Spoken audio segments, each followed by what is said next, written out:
Hello students, આજે આપણે grammar અંતર્ગત બીજો એક ટૉપિક જોઈશું, જે છે ફંક્શનમાં શોઈંગ પર્પઝ. શોઈંગ પર્પઝનો મતલબ થાય છે હેતુદર્શક ક્રિયા. એટલે કે તમે કોઈ એક ક્રિયા કરો છો કે જે કોઈક હેતુસર કરવામાં આવે છે.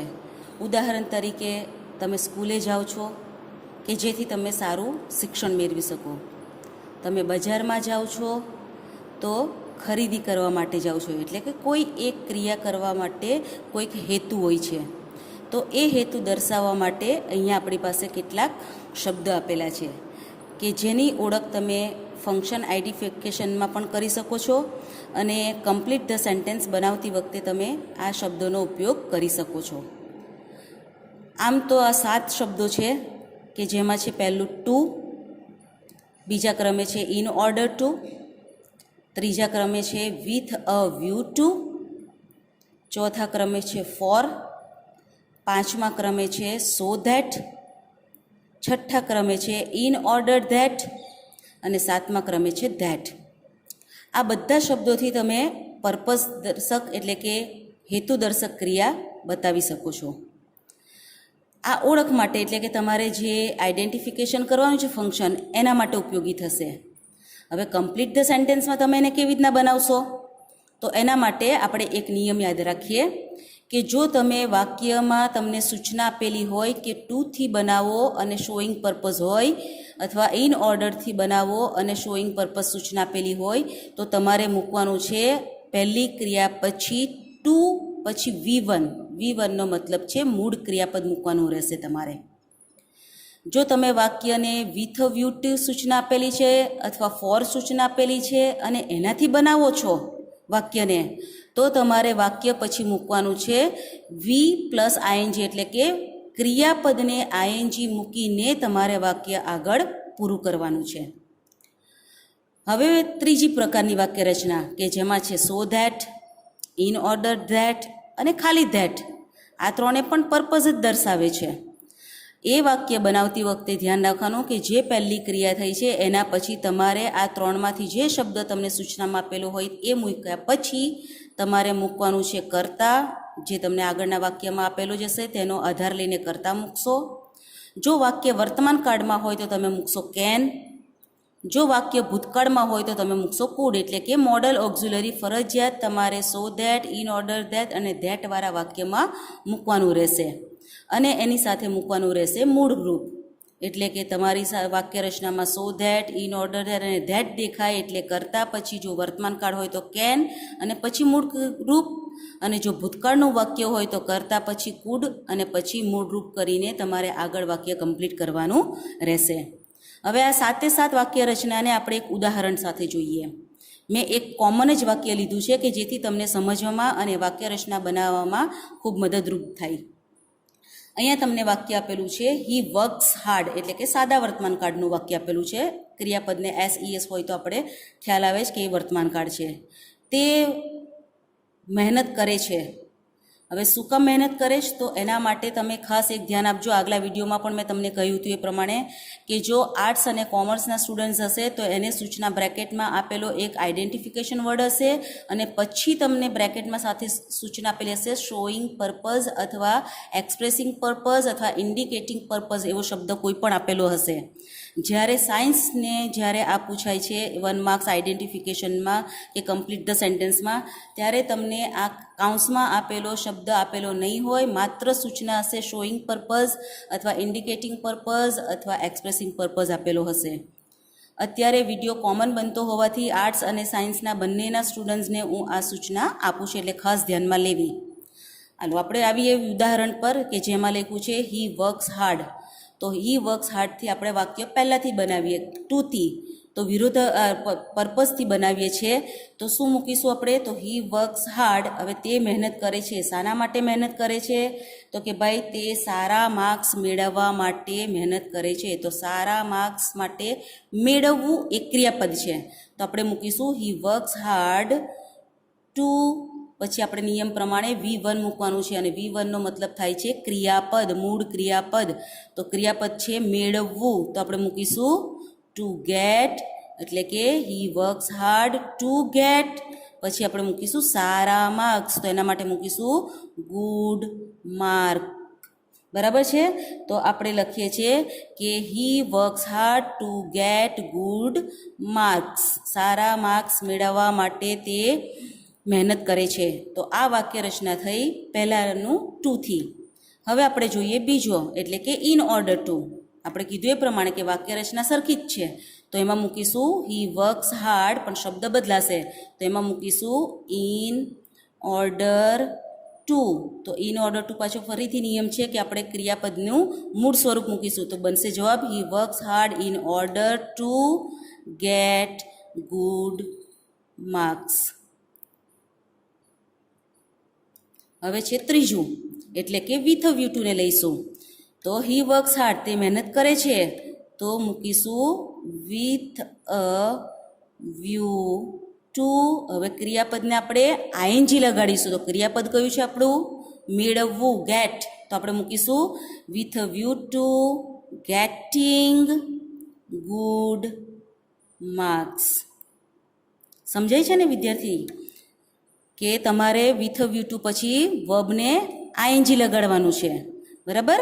હવે ત્યાર પછી આવે છે ફોર. તો હી વર્ક્સ હાર્ડ ફોર, પાછો નિયમ એ જ કે વર્બને આઈએનજી લાગે, તો વર્બ છે ક્રિયાપદ ગેટ, તો એને લાગશે getting, for getting good marks. હાલો, ત્યાર પછી હવે જોઈએ ત્રીજી રીત, કે જેની અંદર આપણે મૂકીશું કરતા પછી કેન અથવા કુડ. હવે જો વર્તમાન કાળ હોય તો આપણે મૂકીશું કેન, ભૂતકાળ હોય તો કુડ. હાલો, એટલે અહીંયા વાક્ય સાદા વર્તમાન કાળનું છે, તો આપણે વર્તમાન કાળને ધ્યાનમાં રાખીને શું મૂકીશું? તો કેન મૂકીશું, બરાબર. તો આપણે જોઈએ સો ધેટ. તો હી વર્ક્સ હાર્ડ સો ધેટ. હવે નિયમ પ્રમાણે કરતા, તો કરતા કોણ છે? હી. તો હી વર્ક્સ હાર્ડ સો ધેટ હી. નિયમ પ્રમાણે કેન અથવા કુડ, વર્તમાન કાળ છે એટલે મૂકીશું કેન. હી કેન, પછી મૂળરૂપ એટલે get, so that he can get good marks. એટલે તમારું વાક્ય બનશે he works hard so that he can get good marks. છઠ્ઠું વાક્ય કરીશું આપણે ઇન ઓર્ડર ધેટથી. He works hard in order that. ફરીથી પાછો નિયમ એ જ કરતા, તો કરતા આપણે હી પ્રમાણે હશે હી. ઇન ઓર્ડર ધેટ હી, પછી નિયમ સાદો વર્તમાન કાળ છે એટલે કેન મૂકીશું, કેન ગેટ ગુડ માર્ક્સ. હાલો, ત્યાર પછી છે હી વર્ક્સ હાર્ડ અને છેલ્લું ધેટ. તો હી વર્ક્સ હાર્ડ ધેટ હી, ફરીથી કેન ગેટ ગુડ માર્ક્સ. સમજાઈ ગયું વિદ્યાર્થી મિત્રો? નિયમથી ટુ હોય તો મૂળ ક્રિયાપદ મૂકવું, ઇન ઓર્ડર ટુ હોય તો પણ મૂળ ક્રિયાપદ મૂકવું, વિથ અ વ્યૂ ટુ હોય તો ક્રિયાપદને આઈએનજી, ફોર હોય તો ક્રિયાપદને આઈએનજી એટલે કે getting, so that, in order that, અને ધેટથી વાક્ય આપણે પર્પઝનું બનાવીશું, તો એમાં કરતા પછી કેન અથવા કુડ. વાક્ય વર્તમાન કાળમાં છે એટલે કેન મૂકી, પછી મૂળ ક્રિયાપદ અને અન્ય શબ્દથી વાક્યને આપણે કમ્પ્લીટ કરીશું. તો આ રીતે તમે શોઈંગ પર્પઝના 7 અલગ અલગ રીતે વાક્ય બનાવી શકો છો. પણ જ્યારે પરીક્ષામાં જો આર્ટ્સ કોમર્સને પૂછાય અને શબ્દ જે તે તમને બ્રેકેટમાં આપેલો હોય તો એનાથી જ બનાવવું.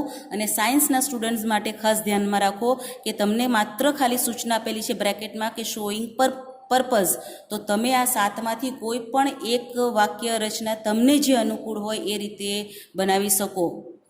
અને હવે પછી આપણે જોઈશું થોડાક બીજા ઉદાહરણો કે જેની અંદર આપણને શબ્દો આપેલા છે, તો એ શબ્દોમાં તમને આઈડેન્ટિફિકેશન વર્ડ એટલે કે to, in order to, with a view to, for, so that, in order that કે ધેટ એ પણ આપેલા હોય. માની લો એ ન આપ્યા હોય તો કોઈ એક તમને ક્રિયાપદ કે કોઈ એક નાઉન એ પણ આપી શકે એ લોકો બોર્ડમાં. તો અહીંયા આપણે બંને રીતે મેં તમને આપ્યું છે, એકમાં શબ્દ આપ્યો છે જ્યારે બીજામાં મેં તમને આઈડેન્ટિફિકેશન વર્ડ આપ્યા છે. તો ઉદાહરણમાં આપણે જોઈએ આના સિવાયનું પણ વાક્ય રચના જ પ્રમાણે રહેશે. હાલો, પહેલું જોઈએ આપણે કે તમને આપ્યું છે કે સેજલ વેન્ટ ટુ વિલેજ. હવે જો અહીંયા તમને આઈડેન્ટિફિકેશન વર્ડ કોઈ જ નથી આપ્યો, પણ ખાલી સૂચના આપી છે શોઈંગ પર્પઝ અને શબ્દ આપ્યો છે વિઝિટ. તો તમે આ 7માંથી કોઈ પણ એકનો ઉપયોગ કરીને વાક્ય બનાવી શકો છો. પણ જો તમને એમ સૂચના આપી હોય કે અહીંયા બ્રેકેટમાં ટુ અને શોઈંગ પર્પઝ, તો માત્ર ને માત્ર તમારે બનાવવાની વાક્ય રચના રહેશે ટુથી. પણ અહીંયા કોઈ જ એવો શબ્દ આ સાતમાંથી આઈડેન્ટિફિકેશનનો નથી આપ્યો, તો તમે આ સાતમાંથી કોઈ પણની વાક્ય રચના બનાવી શકો. તો ચાલો આપણે પહેલી જ બનાવીએ કે જે આપણે જોઈએ ત્યાં આગળ. તો સેજલ વેન ટુ વિલેજ, તો પછી સેજલ વિલેજ ગઈ એટલે કે ગામડે ગઈ. શું કામ? તો કે વિઝિટ એટલે મુલાકાત એટલે ક્રિયાપદ થયું. તો Sejal went to village to visit people, લોકોને મળવા માટે ગઈ. બરાબર જ? તો વાક્ય પૂરું. Sejal went to village to visit people. તો આ તમારું પર્પઝ બતાવ્યું છે કે ગામડે જવાનું કારણ છે એનું, તો એ લોકોને મુલાકાત લઈ શકે એટલા માટે. સેકન્ડ જોઈએ, કવિતા વર્ક્સ હાર્ડ. હવે તમને અહીંયા શબ્દ આપેલો છે અને સૂચના આપેલી છે કે એક્સપ્રેસિંગ પર્પઝ, અને શબ્દ ફરજિયાત તમારે યુઝ કરવાનો છે માત્ર ને માત્ર સો ધેટ. સાયન્સવાળા ધ્યાન આપશે કે તમને સાયન્સમાં સો ધેટ શબ્દ નહીં આપેલો હોય, માત્ર તમને સૂચના હશે શોઈંગ પર્પઝ. હાલો, તો આપણે અત્યારે યુઝ કરીશું શાને? So that. હવે નિયમ પ્રમાણે સો ધેટને મૂકીએ છીએ તો આપણી વાક્ય રચનામાં કરતા પછી વર્ક્સ છે તો આપણે શું મૂકીશું? કેન. પણ જો અહીંયા વર્ક્સની જગ્યાએ વર્કડ આપેલું હોય તો આપણે શાનો ઉપયોગ કરીશું? તો આપણે વાક્યને મૂકીશું કુડ. હાલો, તો કવિતા વર્ક્સ હાર્ડ, પછી આપણે શબ્દ ઓળખના મૂકીશું એટલે કે સો ધેટ. હવે કવિતા છે તો આપણે શું મૂકીશું? એનું સર્વનામ તો કર્તા તરીકે તો શી. તો Kavita works hard so that she. હવે જો વર્તમાન કાળનું વાક્ય છે તો આપણે મૂકીશું કેન. પણ જો વર્કડ આપેલું હોય તો આપણે અહીંયા મૂકીશું could. So that she can. હવે શું કરી શકે? વર્ક્સ હાર્ડ કરે છે તો કે ભાઈ A1 ગ્રેડ મેળવી શકે છે, એટલા માટે એ ખૂબ મહેનત કરે છે. તો Kavita works hard so that she can get A1 grade. એને A1 ગ્રેડ લાવવો છે એટલા માટે, એટલે કે આ હેતુસર આ ક્રિયા કરે છે. અને જો કુડ હોય તો કુડ કરીને આપણે વાક્ય આ રીતે બનાવીશું કે Kavita worked hard so that she could get A1 grade. Okay, હાલો હવે આપણે જોઈશું ઉદાહરણ ત્રીજું, વિથ અ વ્યૂ ટુ. એટલે કે આનાથી પર્પઝનું વાક્ય બનાવીશું. તો હી કેમ ટુ શોપ, તે દુકાને આવ્યો. બરાબર છે? તો શાના માટે આવે છે? તો કોઈ એક ક્રિયા વિચારીશું આપણે, વિથ અ વ્યૂ ટુ. તો દુકાને આવવાનું કારણ છે ખરીદી કરવી, તો ખરીદી માટે મૂકીશું આપણે બાય, અને નિયમ પ્રમાણે વર્બને આઈએનજી એટલે મૂકીશું બાઇંગ. તો he came to the shop with a view to buying books, પુસ્તકો ખરીદવા માટે. હાલો, ત્યાર પછી next sentence, Rita went to Surat. Rita Surat ગઈ. હાલો, ઇન ઓર્ડર ટુ છે તો નિયમ પ્રમાણે ઇન ઓર્ડર ટુ છે તો આપણે મૂકીશું V1 થી વાક્યને કમ્પ્લીટ કરીશું.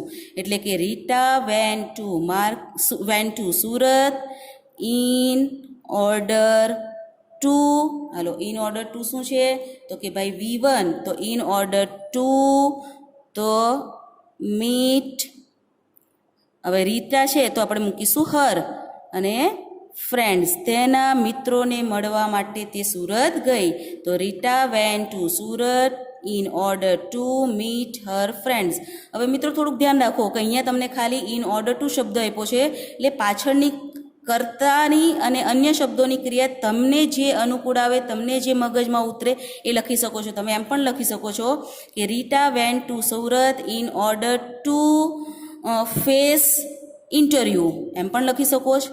તમે એમ પણ લખી શકો છો કે Rita went to Surat in order to meet relatives, તો પણ બરાબર છે.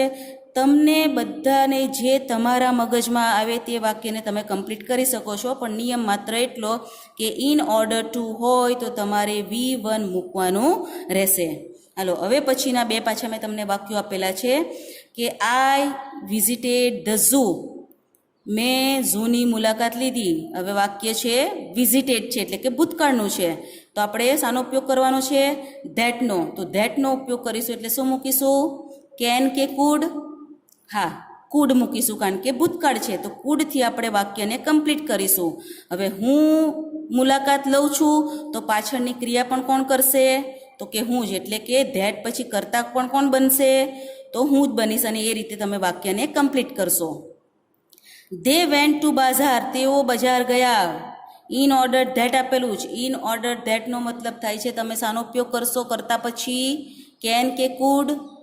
હા, કુડનો ઉપયોગ કરશો કારણ કે ભૂતકાળ છે અને તમે વાક્યને કમ્પ્લીટ કરશો. તો આ રીતે તમારા રીડ 1નું રિવિઝનનું પહેલું ટોપિક એટલે કે શોઈંગ કોન્ટ્રાસ્ટ જે ગઈકાલે આગળ આપણે જોયું અને આજે જોઈએ છે શોઈંગ પર્પઝ કે જે તમારા રીડ 1નું રિવિઝન ગ્રામર છે એને આપણે અહીંયા કમ્પ્લીટ કરીએ છીએ.